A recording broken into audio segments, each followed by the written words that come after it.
Hey guys, hey guys, hey guys. So, I'm gonna be doing a video a little bit about how I lost my mom. And sorry if my voice sounds kind of funny, kind of because I'm like really sleepy. But this is the only time I could pretty much do the video.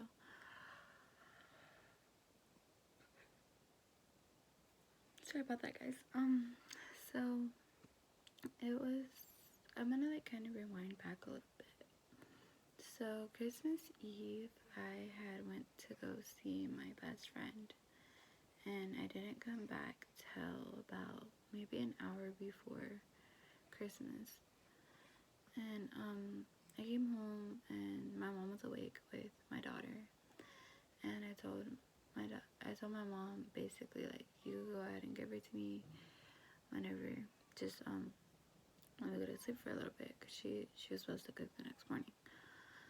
So I woke up that morning and obviously my daughter wasn't with me.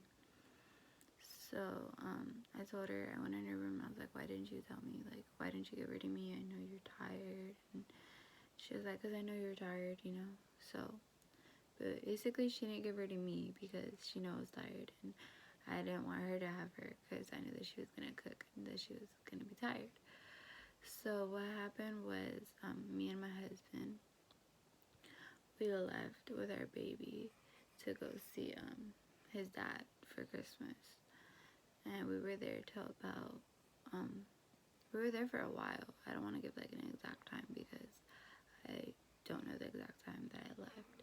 But we were there for a while, and I came back home and my daughter was being like super fussy.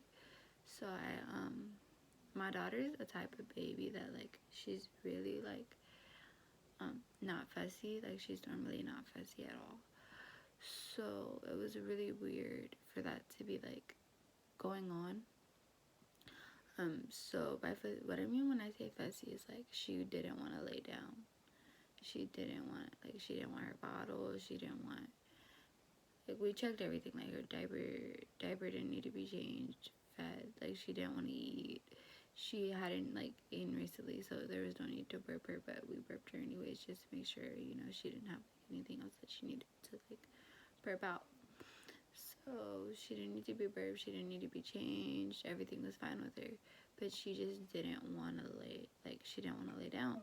She was like very active, and it was crazy for her to be active because she was so like, when we were at his house, there was a bunch, like not a bunch of people, but there was a good amount of people. So I thought that she would be overstimulated by the time she got home. She would just, you know, go to sleep, and that's not what the case was. So like, I had told my husband, you know, like, can you watch it real quick? I'm gonna go check on my mom. So whew, it's kind of a hard video to make, honestly. Wow, I didn't think it would be that hard. Wow. Okay. So basically, I gave Brooklyn to her dad, so that he could calm her down, thinking that he was gonna be able to calm her down. And I knew that my mom was sleeping. Like I said, she was tired. When I saw her that morning, she was tired. So that's part of the reason why I took my daughter too, was because she was tired. And my dad was cooking. So my dad was cooking because, you know, like I said, she was tired. So my dad was cooking, and I went in there to go check on her because he said she was asleep. And basically, I found her, and her state, like the way she looked, wasn't good. So I knew there was something wrong, like instantly when I went in there.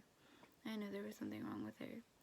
So I started screaming for my dad, and I started screaming for Kevin, and Kevin basically like put the baby down and ran to me because I was screaming, like I was literally screaming really, really loud. And I was just like, Mom, not Mom, I was like, Dad, Kevin, she's not breathing, what's going on, like she's not breathing. And then after that, they started, you know, applying CPR, and I called the paramedics once I got into the, well, not paramedics, I called 911 once I got into the room. And so as they were on the phone, the ambulance was like, well, not the ambulance, the dispatcher was like giving them tips on how to do CPR.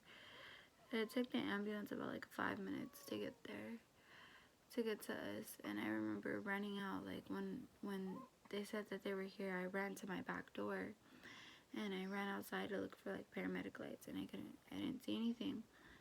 And so I ran back inside, and by the time I ran back inside, the paramedics, which was stupid of them, honestly, they were knocking on the door like, is this the address? And I'm like, they opened the door and they knocked on it, and I was like, obviously this is, like, at the time I was just like, come, just hurry up and come, like, she's not breathing. And my dad was like still trying to administer CPR when the paramedics came. And so like basically I had to get my dad to like move because he was really trying to, you know, he was trying his hardest. So paramedics came and they tried administering CPR. And they had like moved her to another location in our apartment, and they were administering CPR, and CPR wasn't working. They had did some other things too, and I just remember like I just felt so hopeless, like in those moments, like I felt like I knew. And it's really hard because it's really hard. And so pretty much that's part of the story, is that that's pretty much how I lost my mom. As of right now, we don't know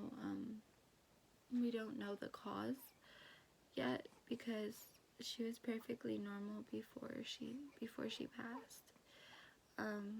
She passed in her sleep, as far as we know of, because when I got to her, her eyes were closed. They weren't awake. She wasn't awake. So pretty much that's pretty much it. I don't know if I'm gonna do another video about this when I find out the cause. I might, I'm not sure, but that's pretty much how things went. A lot of people were asking, and it was very hard for me to talk about for a while. And my mom's funeral's in a few days, so I might post this after or before, I'm not really sure. It's been a month now since she passed, and my daughter's gonna be 2 months next week. So it's very difficult, and I'm sorry for all the people that have reached out and I just haven't responded. It's hard, and I will be talking more about how I've been coping after this video. After I post this, I will be doing a video about how I've been dealing with this. As you guys can see, it's not very easy. So I will be posting about that, and about steps that I've been taking to try and get better and deal with it better. So that's it. That's pretty much the end of the video.